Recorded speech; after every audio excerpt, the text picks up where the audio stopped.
Hello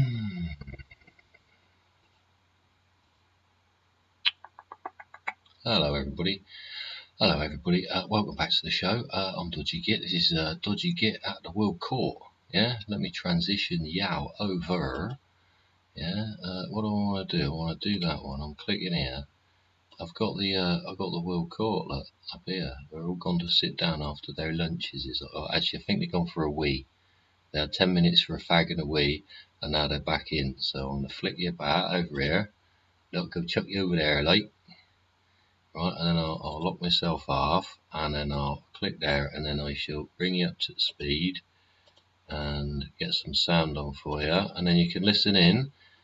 This is from the Times and somebody else fucking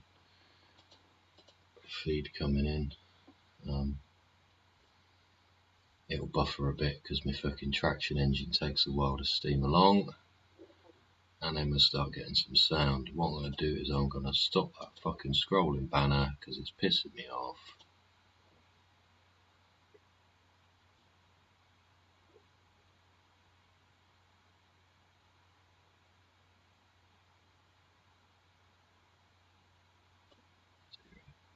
-6. That it has advisory jurisdiction and that it may exercise this jurisdiction. It will catch up with itself soon enough. Ladies and gentlemen, thanks for joining me on Dodgy Git With Show. respect to the present request, in accordance.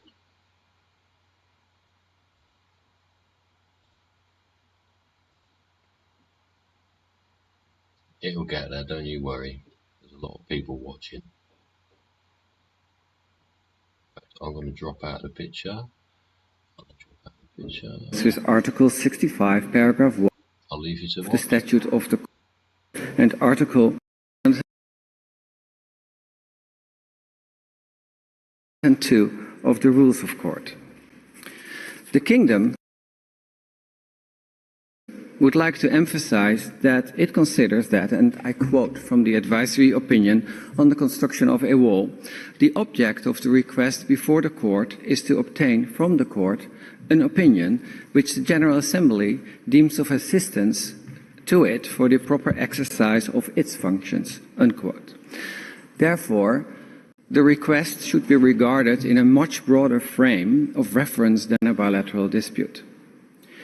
And it is with such broader frame of reference in mind that the Kingdom seeks to assist the Court in answering the questions contained in the request through the identification of the applicable international law and the presentation of the legal opinion of the Kingdom on the status and interpretation of that law.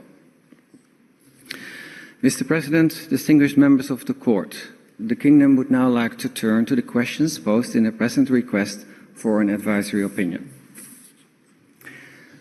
Mr. President, according to the Kingdom, the right of self-determination of peoples is a permanent, continuing, universal, and inalienable right with a peremptory character. The principle of self-determination of peoples is enshrined in Articles 1 and 55 of the United Nations Charter. It is also contained in several resolutions of the General Assembly with historical importance, such as Resolution 1514, which states that, and I quote, all peoples have the right to self-determination. By virtue of that right, they freely determine their political status and freely pursue the economic, social, and cultural development, unquote. The right of self-determination has been reaffirmed by the General Assembly in Resolution 2625, pursuant to which every state has the duty to refrain from any forcible action which deprives peoples referred to in that resolution of their right to self-determination. In addition, this right is enshrined in Article 1, common to the International Covenant on Civil and Political Rights and the International Covenant on Economic, Social and Cultural Rights. The Court has acknowledged self-determination as a right of peoples in the Namibia Advisory Opinion, the Western Sahara Advisory Opinion, the East Timor case, the advisory opinion on the construction of a wall, and the advisory opinion on the separation of the Chagos archipelago. In the East Timor case, the court observed that the right of peoples to self-determination is a right erga omnes.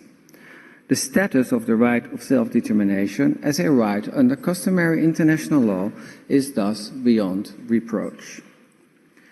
According to the Kingdom, the right of self-determination is applicable in the colonial and in the post-colonial context. The right is, however, equally applicable to peoples under foreign or alien occupation, as confirmed by the General Assembly on several occasions, such as in Resolution 51/84 and its Millennium Declaration. It appears that the right of self-determination is a truly universal and continuing right. It applies to peoples under colonial domination, peoples residing in occupied territory, and peoples living in independent states. As a result, a state that occupies territory is under an obligation to respect and promote the right of self-determination of peoples residing in that territory. The obligation to respect and promote the right of self-determination means that, on the one hand, the occupying state shall refrain from measures that impede the exercise of the right of self-determination of the people concerned during the occupation, and, on the other hand, that the occupying state shall take measures aimed at creating the conditions under which the people concerned is able to freely and genuinely express its will in regard of its future political status.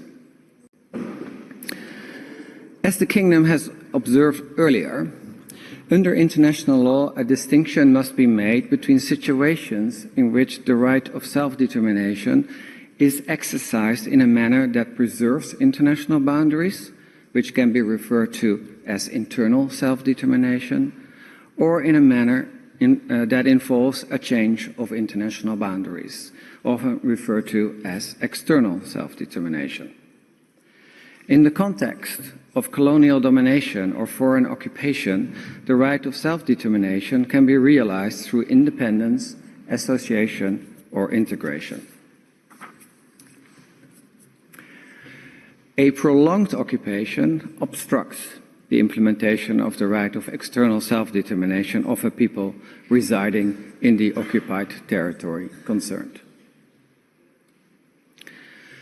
In regard of, amongst others, peoples under foreign or alien occupation, the General Assembly reaffirmed in Resolution 45/130, and I quote, "The legitimacy of the struggle of peoples for independence, territorial integrity, national unity, and liberation from colonial domination, apartheid, and foreign occupation by all available means, including armed struggle." Unquote.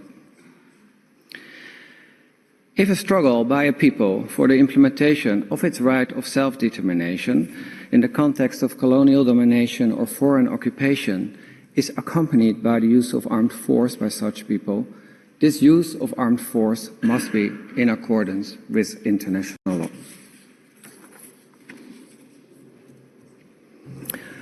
Mr. President, I will now address the law regulating the use of force, in particular the UN Charter and its prohibition on the use of force by states, contained in Article 2, Paragraph 4. According to the Kingdom, the prohibition of the use of force is a rule of jus cogens that applies erga omnes. Indeed, in the advisory opinion on the construction of a wall, the Court confirmed that the principles as to the use of force incorporated in the UN Charter reflect customary international law.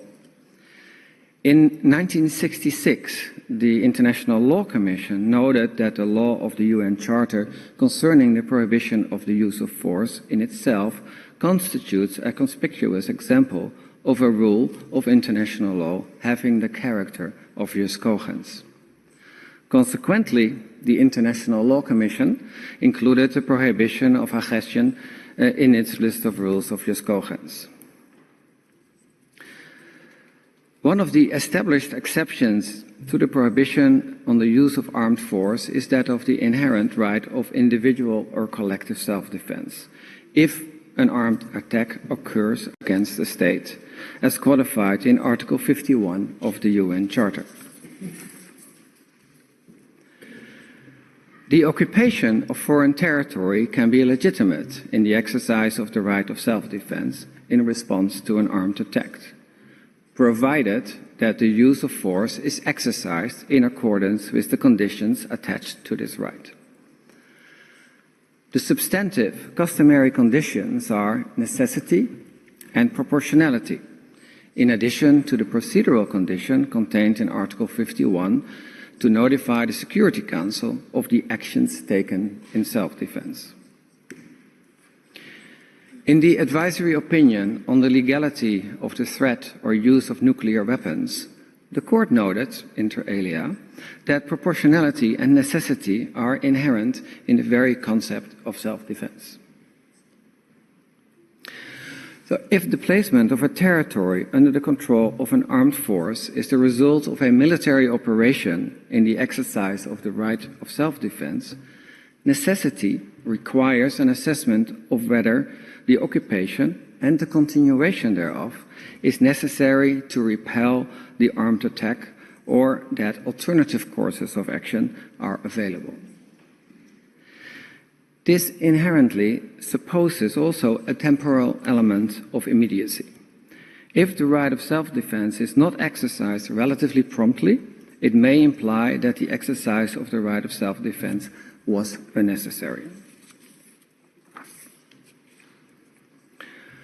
Furthermore, with regard to proportionality, the question is whether the occupation and the continuation thereof is proportionate in relation to the armed attack, both in qualitative and quantitative terms.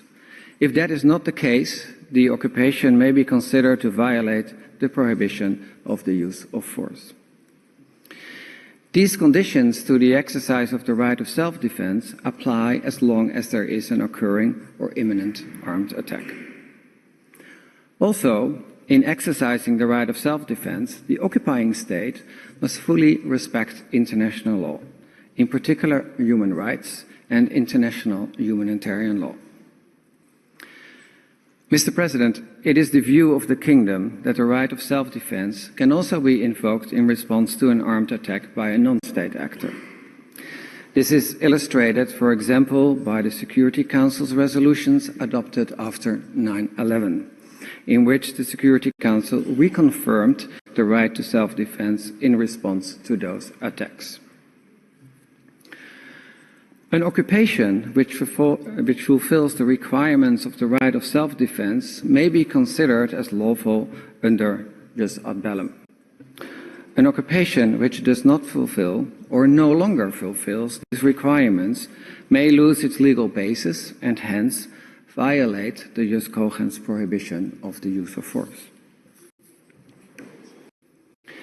Finally, the Kingdom underscores that occupation is an inherently temporary use of force, because if it were to be permanent, it would qualify as annexation. As the Security Council emphasized in 1967, in its unanimously adopted Resolution 242, the acquisition of territory by war is inadmissible. The Court recognized the customary status of the illegality of territorial acquisition resulting from the threat or use of force in the advisory opinion on the construction of a wall. Mr. President, the Kingdom now turns to international humanitarian law, or jus in bello, which regulates situations of armed conflict, including occupation. According to the Court, and I quote, "A great many rules of humanitarian law applicable in armed conflict are so fundamental to the respect of the human person and elementary considerations of humanity," end of quote, "that they are," and I quote, "to be observed by all states, whether or not they have ratified the conventions that contain them, because they constitute intransgressible principles of international customary law," end quote. In the Court's view, These rules incorporate obligations which are essentially of an erga omnes character.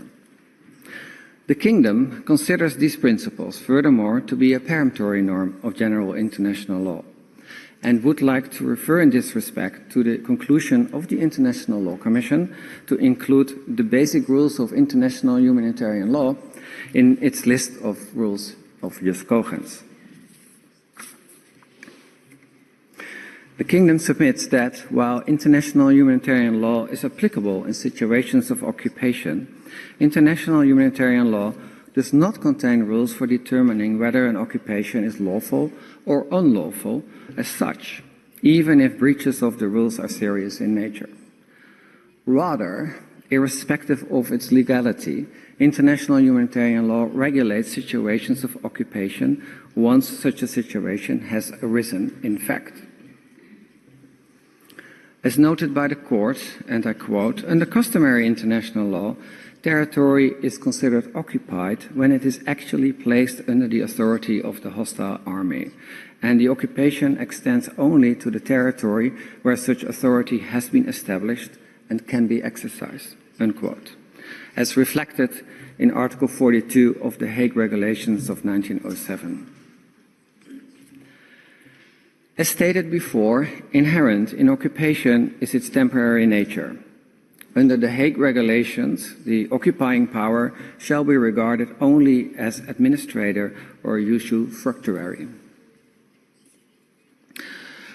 After the Second World War, the Fourth Geneva Convention further developed the law of occupation by significantly enhancing the protection of civilians in situations of occupation.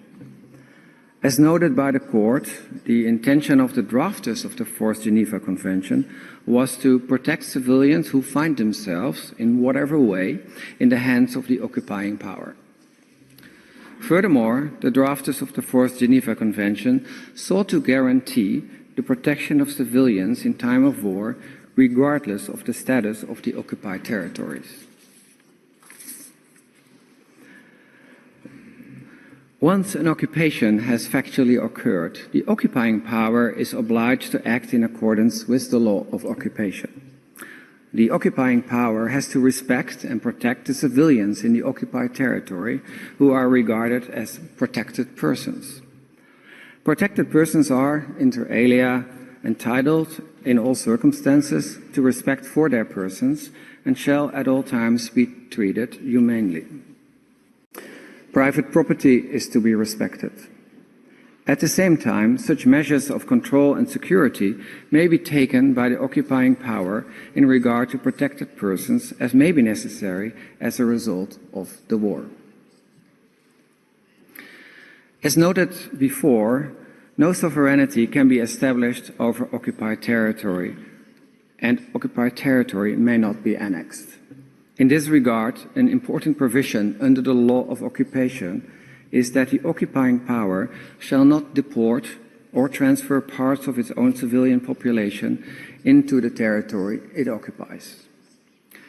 Under international criminal law, such transfers, directly or indirectly, by the occupying power, constitute a war crime, as reflected in the Rome Statute of the International Criminal Court. It is also prohibited to deport protected persons from the occupied territory.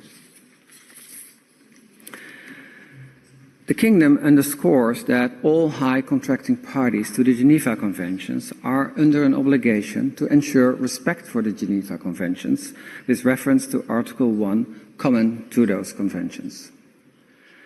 As noted by the Court, and I quote, "Every state party to that convention, whether or not it is a party to a specific conflict, is under an obligation to ensure that the requirements of the instruments in question are complied with," unquote.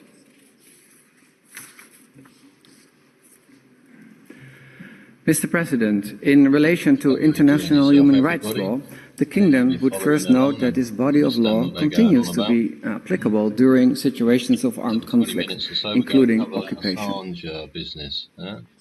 The Court has come to this conclusion in its advisory opinions on legality of the threat or use of nuclear weapons and construction of a wall.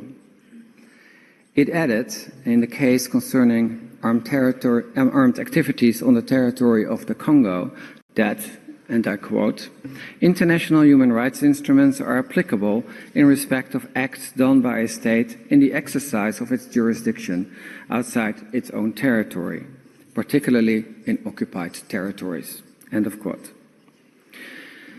The International Law Commission has equally concluded that human rights treaties continue to apply during armed conflict in its 2011 draft articles on the effects of armed conflicts on treaties.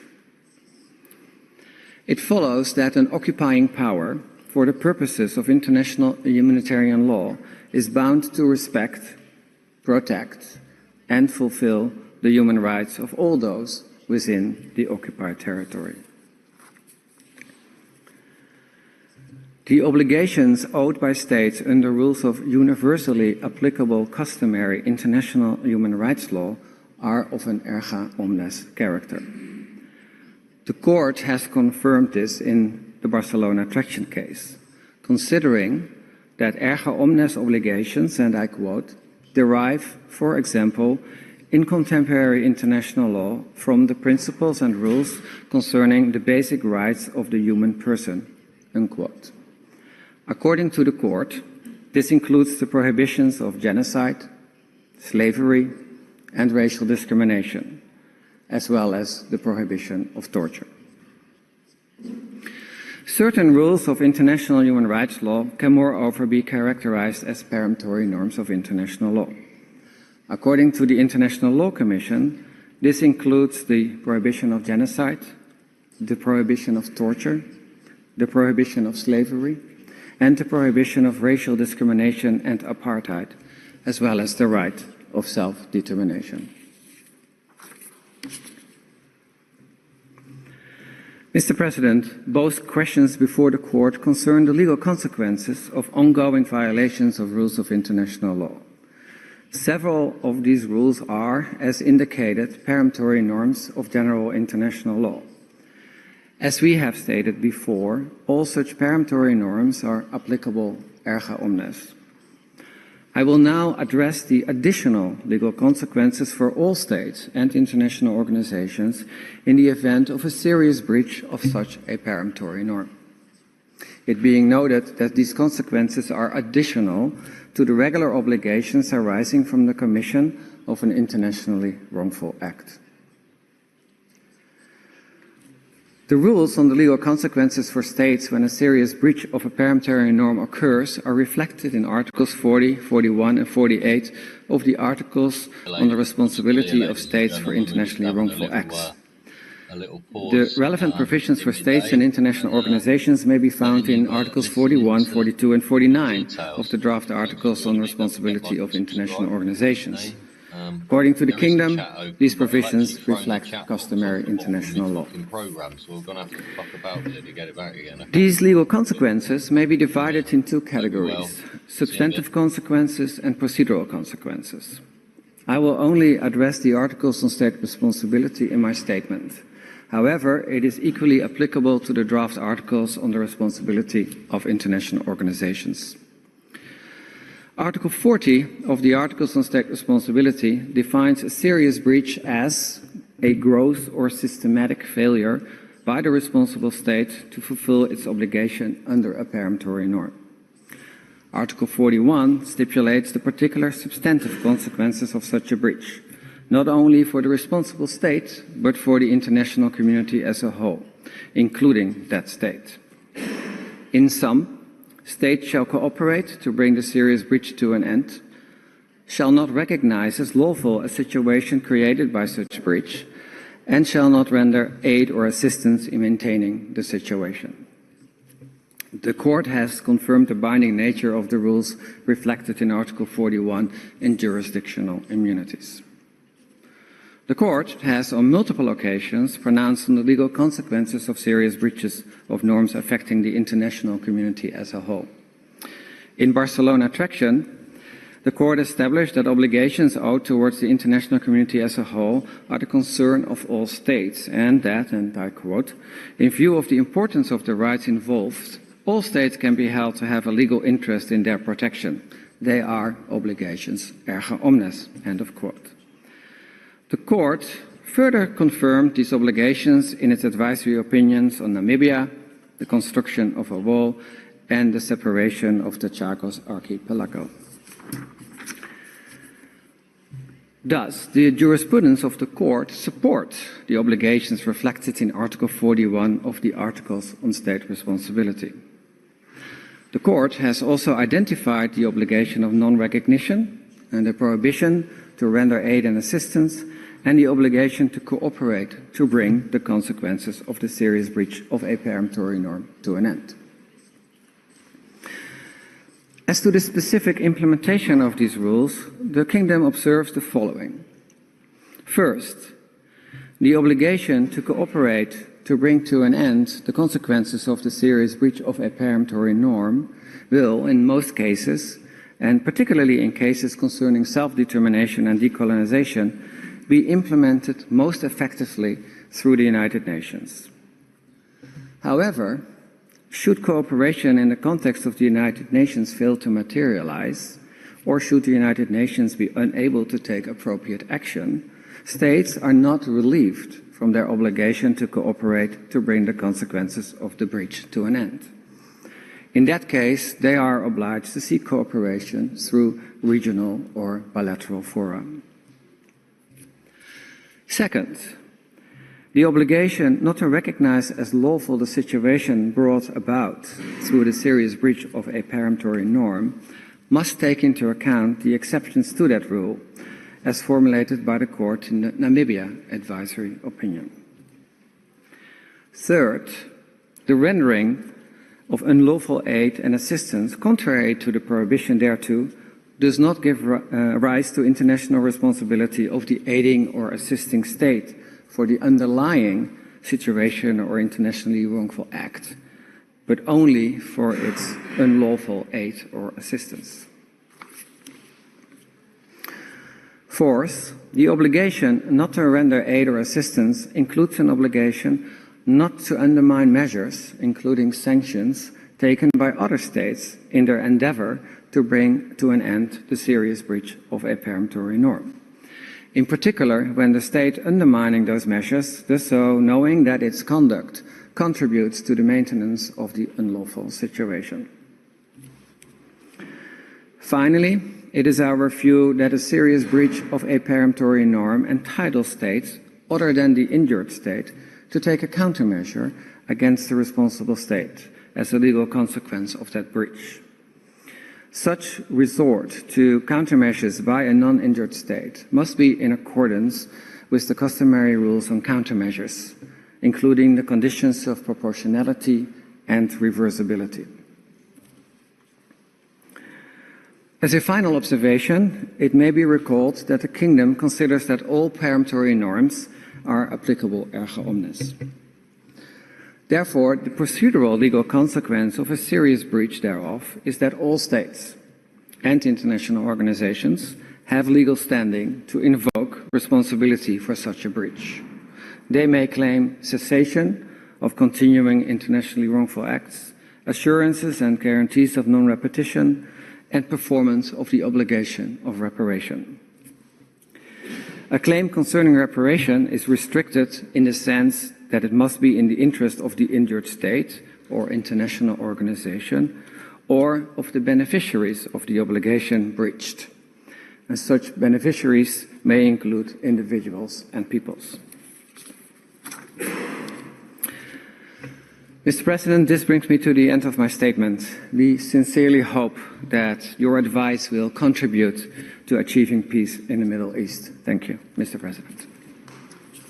I thank the delegation of the Netherlands for its presentation. I invite the next participating delegation, Bangladesh, to address the court. Let me call upon His Excellency, Mr. Riyaz Hamidullah, to take the floor. We'll have a good chinwag, won't they, Mr. President, members of the court, it's my distinct honor and privilege to address the principal judicial organ of the United Nations on behalf of the People's Republic of Bangladesh and participate in these advisory proceedings on the legal consequences arising from the policies and practice of Israel in the occupied Palestinian territory, including East Jerusalem. Just like to say, this is the Bangladesh where people come over here from there and rape little girls. Yeah, the Oxford gang, they were Bangladeshi boys, weren't they? Eh? There we go. Yeah, and they're going to stand up there with their Western face. Yeah, full of shit, mate. Our father of the nation, Bangabandhu Sheikh Mujibur Rahman, said, I quote, "The world is divided in two parts, oppressors and oppressed, and I am with the oppressed," unquote. As Bangladesh pursued her own self-determination, our constitution mandated us to support oppressed peoples worldwide who are fighting imperialism, colonialism, or racism. Grim, mate. This duty is outlined in Article 25C of our constitution.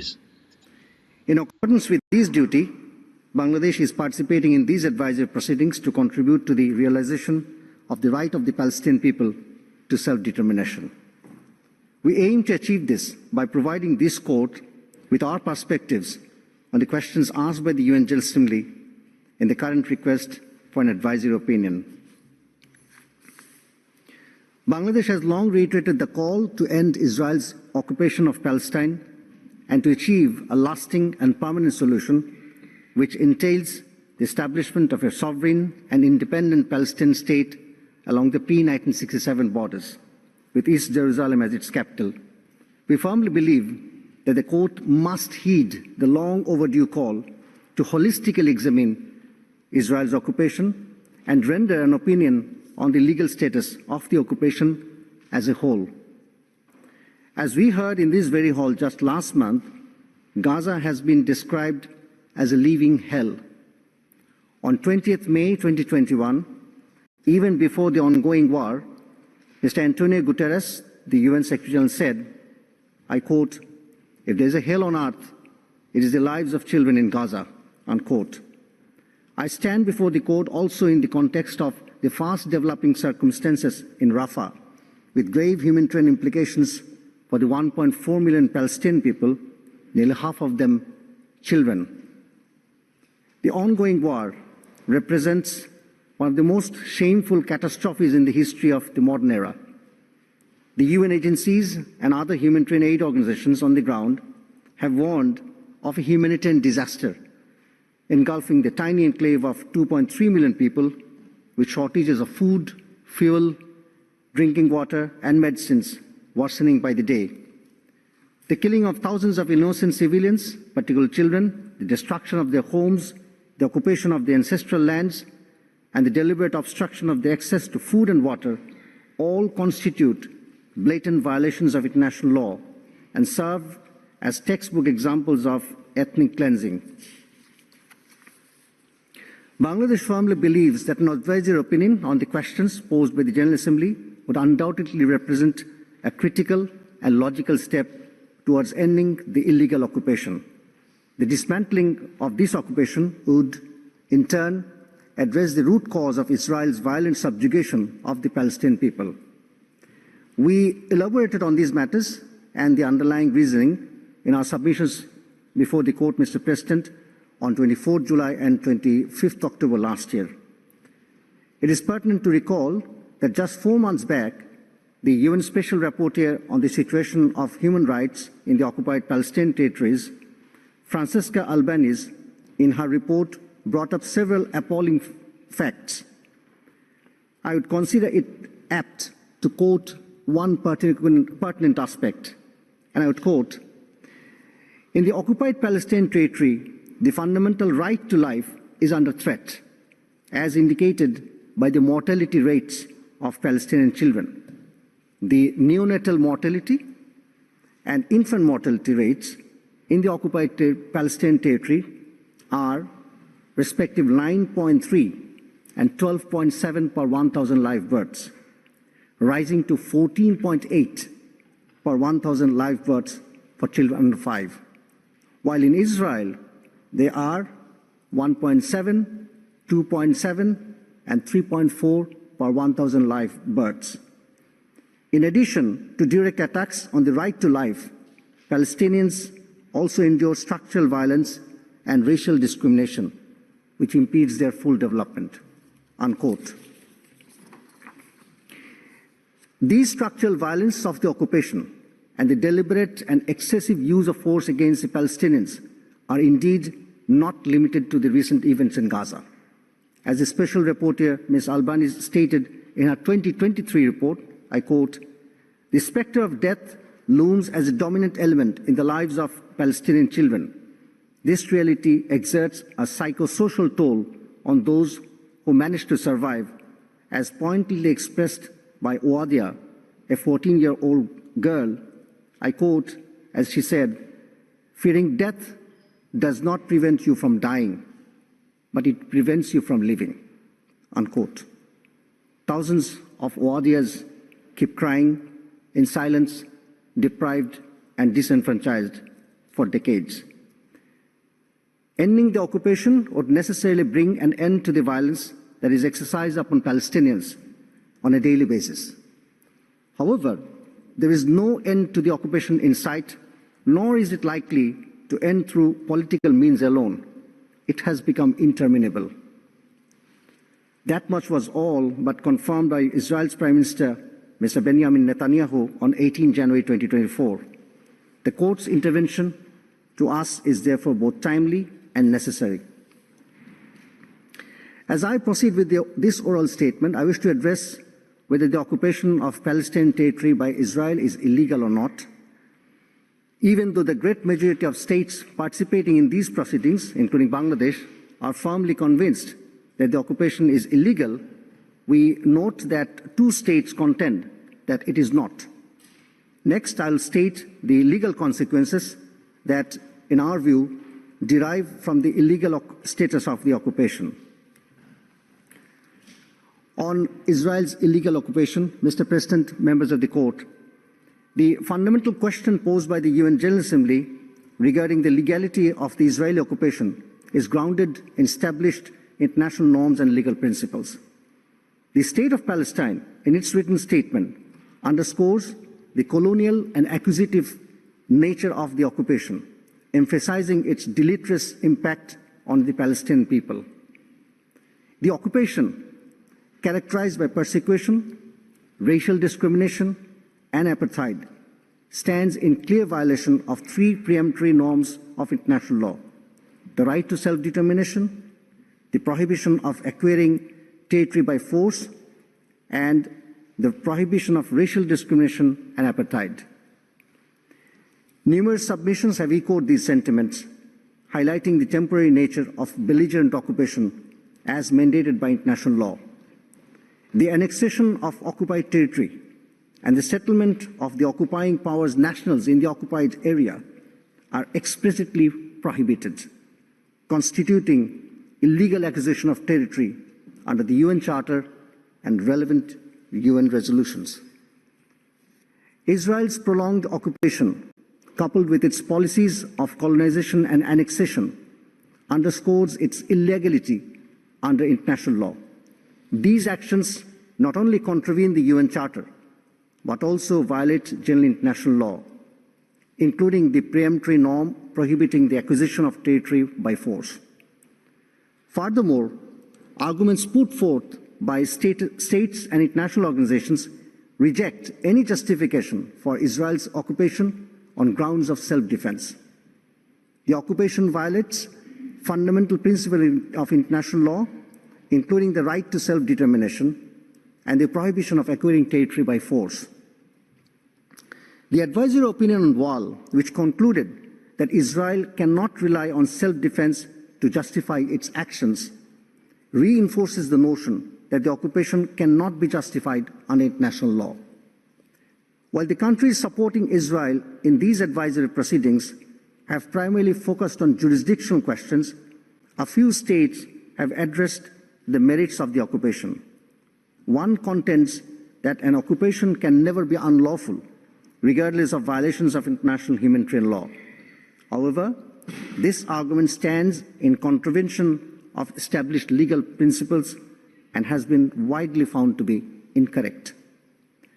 Switzerland's distinction between the law of occupation and the legality of occupation further elucidates the legal framework surrounding the issue.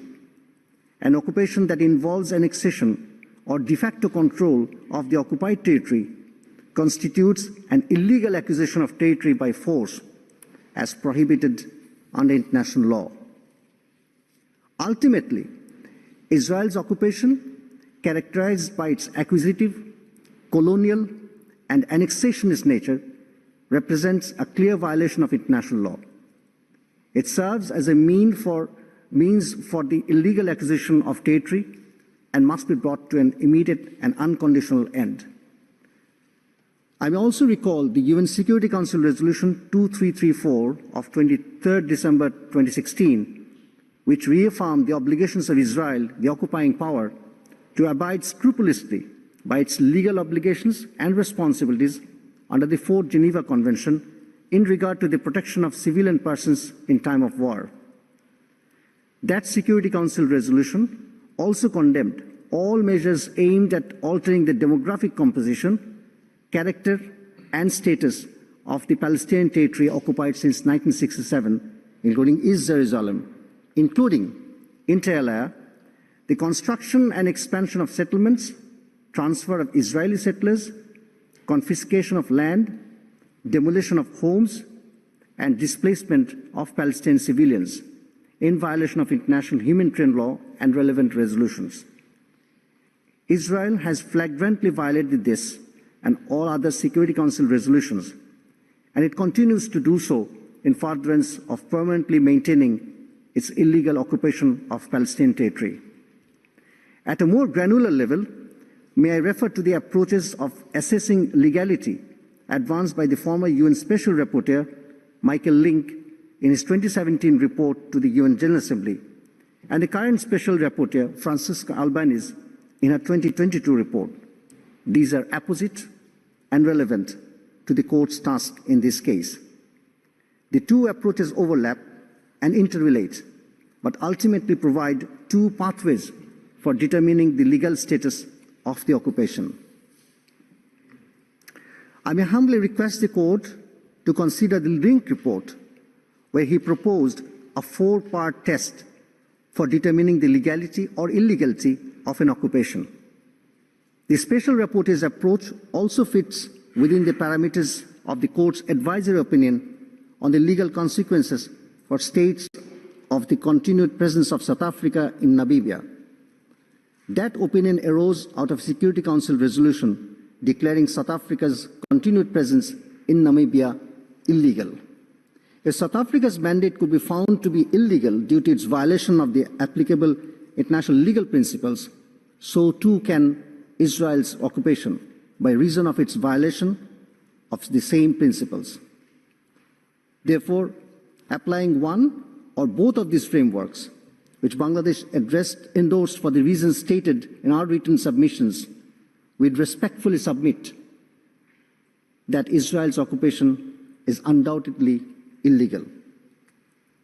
I would now turn on the legal consequences.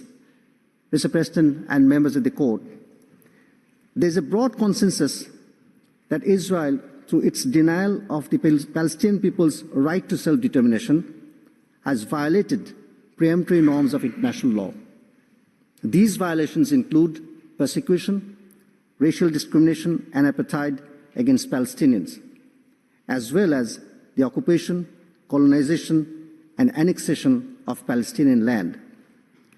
These systematic breaches severely undermine the rights of Palestinians as a people and Palestine as a state, while also hindering the prospects for a just and lasting peace in accordance with international law and relevant UN resolutions.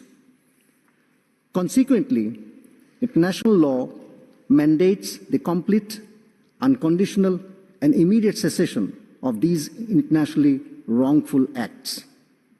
All states and international organizations that have condemned Israel's conduct agree that these systematic and grave breaches carry legal consequences for Israel.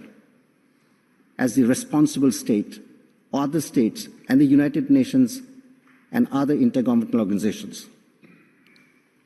So, on legal consequences for Israel, first, Israel must cease all acts preventing the exercise of the right to self-determination by the Palestinian people, including rescinding discriminatory laws and measures. This cessation includes withdrawing occupation forces, dismantling illegal structures such as settlements and the wall, and repealing annexation-related legislation. And secondly, Israel must provide reparations for the damages caused and guarantee non-repetition.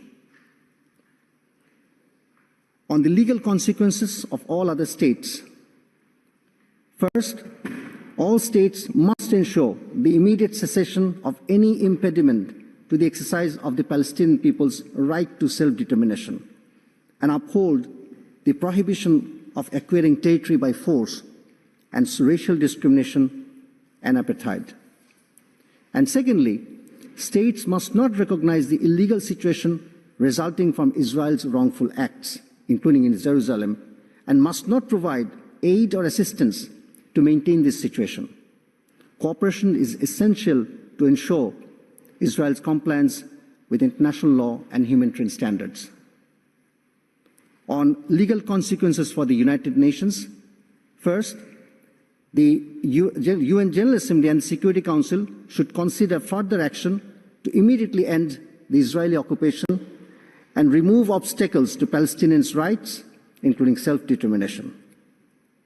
And secondly, immediate action is necessary to end the system of apartheid set up by Israel, with relevant UN resolutions implemented without delay. Mr. President, distinguished members of the Court, the promise of a Palestinian state based on a diplomatic settlement grounded in law has been a prominent feature of the international agenda since 1948. 75 years later, there exists a vast body of practice, state practice and opinion jurists that emphatically support the Palestinian people's right to an independent state. The UN Security Council and the General Assembly have adopted numerous resolutions since 1948 on the question of Palestine, recognizing, among other rights, the right of return for Palestinian refugees and the right of Palestinians to establish an independent state along the pre-1967 borders. Additionally, both the UN General Assembly and the Human Rights Council have acknowledged the Palestinian people's right.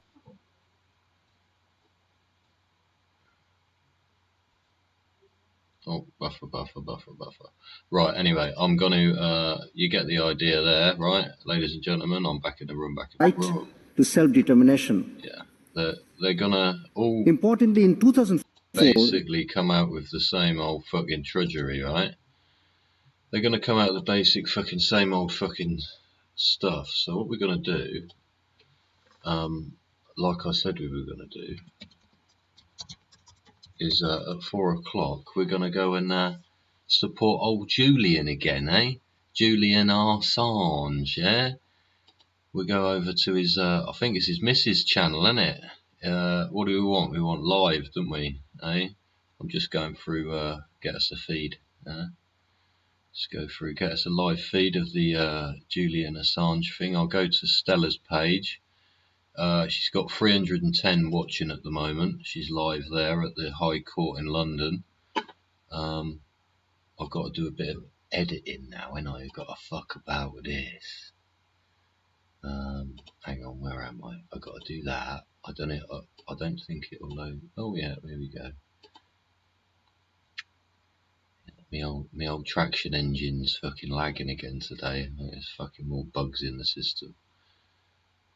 We'll try and get that loaded up here. And feed you in with this next video. Hang on, right, let me put... I'm just orientating my screenages for you, so I'm not in some daft place. I think I've pretty much got that centralised, so that's okay. So yeah, we'll go over here. Thanks to Stella Assange. I'll move my dingbat down in a minute so you can see her. What's her name? Actually, yeah. Okay, we'll transition you over, and then we'll let you listen to this. This little girl's being interviewed about her opinion. Let's go and have a little listen over here. Let's get that one going, and we get that one going, and we'll bring us up to date with that one, and then we should fucking start the. Oh, fucking, what's that bit still? Why have I still got that over there? There we go. I'm going to they see what Assange did. Assange public that video, and I think that is very important that people know opinion, everybody. What do you reckon? Assange public, and Assange, I think that he also want that people know that. Yes, so it's about spreading words and letting everybody know what's happening. Brilliant. Hermione, thanks so much. I love the name. Thanks so much for being with us today. Thank See you soon. Thank you.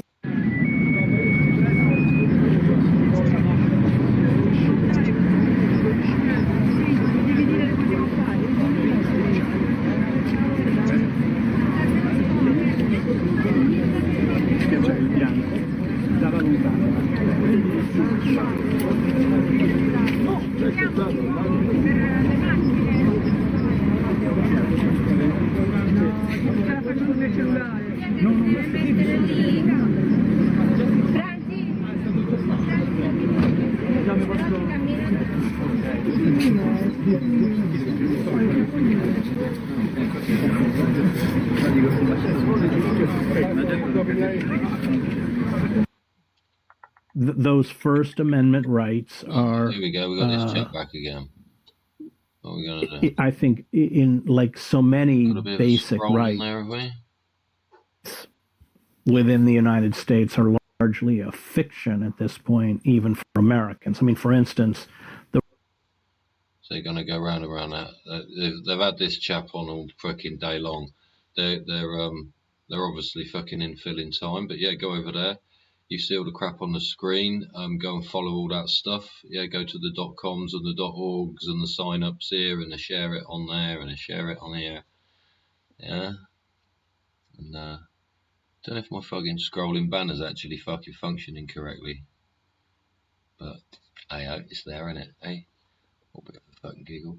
Anyway, we've got about 22 minutes, and it should be coming out. We can listen to it. If you haven't already, this chap's been on talking several different chunks. Yeah. But he's saying what it needs to be said, really, and how things are, and how the fucking authorities behave, yeah. So yeah, go over to Stella Assange. She's got 299 people watching. She's got a chat room open. I've lost mine off the bottom of the screen, so I can't respond to anybody. But yeah, thanks for liking and subscribing and picking the Dodgy Git Show to review how the extradition hearing of Julian Assange will be carried out. Apparently, by all accounts so far, it's been a fucking complete arseache. They picked the smallest court, and they put all the journalists into an annex room that had probably a microphone that's fucking probably still from the war. Yeah, and yeah, it was all muffled and everybody talking over, and it was all a fucking farce. But it's obviously created, yeah. So we're following that fucking narrative, and we'll follow this guy, see what he's got to say, and get the live coverage soon, yeah. But like it says up there, just under my picture, under my Dodgy Git Show picture, free Assange, free us all, yeah. We need to have the freedom of speech, and I hope you enjoy yours. Julian isn't a journalist. Well, she'd obviously written them before she come into the courtroom. It was kind of like the Queen of Hearts, you know. She wants to announce the sentence before the verdict. I think that's part of the reason they've made it so difficult to cover. I mean, anybody who knows the most basic elements of the law will find it just, and that's part of the. I think in that sense, the legacy media has failed us because it's in the details. It's sitting through the courtroom. It's watching Julian in a. I mean, we're talking about a guy whose only crime of which he's been charged is bail, skipping bail when he took refuge in the Ecuadorian embassy. I mean, normally that's just a fine. They put him in a plastic box. He can't hear. He's got to like get down on his knees to talk to his lawyers. The defense asks if he can sit at the table. The prosecution doesn't object, and the judge won't allow it. I mean, it's just on and on and on. You stack all that together, it's clear this is a lynching. I mean, it's because they don't have a case. He didn't commit a crime. I mean, let's be clear. I mean, that's the bottom line. But as bad as it has been in the UK, and it's been awful, it's going to be worse in the United States. I mean, they're just I covered some of those trials, including of an activist named Dr. Samuel Aryan, who was a great Palestinian. Right then, ladies and gentlemen, what I'm going to do, because this is still freaking written down as the Gaza thing. I'm going to stop this feed and I'm going to immediately start another one, right? I've just copied the fucking words off there. Copy that. I'm going to stop this and I'm going to start a new feed immediately. We've got 15-18 minutes till it comes out, so I'm going to just flip it over. Yeah, so thanks for joining me. We're just covering a bit there of what they're talking about, fucking how they're justifying fucking Gaza, Palestine, fucking opinions from around the world. Yeah, so we did that one. Now we're going to stop this and we're going to start this again. Okay, so come over and join me. Yeah, just follow along. It will be called Live from Julian Assange Extradition.